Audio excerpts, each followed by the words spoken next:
Mais c'est sûr, parce que regardez la façon dont les problèmes se perpétuent par rapport à des milieux instables.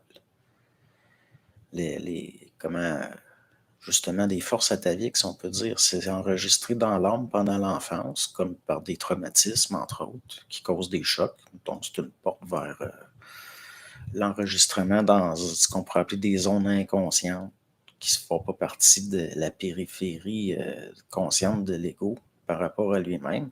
Puis ensuite, inconsciemment, des patterns vont se reproduire plus tard. Tant que les individus ne sont pas allés au bout de ça, ils sont condamnés à reproduire, c'est-à-dire que c'est des programmes. Donc, si c'est pas vu, ça travaille tout seul. Ça travaille dans l'ombre. C'est ce qui n'est pas observé qui s'active, qui va se réactiver au niveau de mémoire. C'est un peu ça des forces des ténèbres, des choses qui agissent dans l'ombre.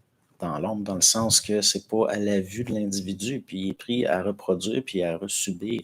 C'est ça l'involution aussi, d'une certaine façon. Le principe d'involution, c'est-à-dire ça tourne en rond. Il n'y a pas d'évolution. C'est involutif, c'est comme des révolutions, mais dans le sens que ça tourne. Ça tourne en rond.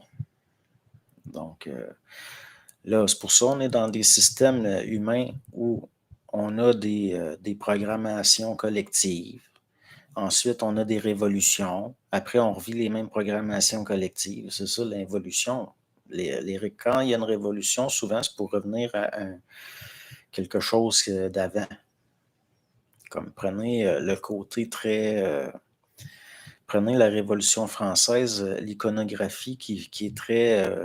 qui fait beaucoup penser au paganisme romain, souvent.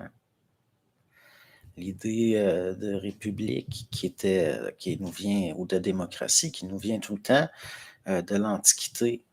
Je n'ai rien contre la démocratie, au contraire, mais c'est quelque chose qui n'a jamais été réellement appliqué au sens moderne du terme. Donc, toutes ces choses-là, c'est pour ça que ça ne donne rien, comme je vous dis, juste de comprendre, d'intégrer certains processus par rapport au fait qu'il y a des lois de répétition, il y a de la mémoire, que ça s'exprime d'une certaine façon à travers l'inconscience collective des gens. Juste ça, c'est déjà énorme. Pas besoin d'étudier tout le passé de l'humanité, là. Ça sert à rien. Ça sert à rien de savoir.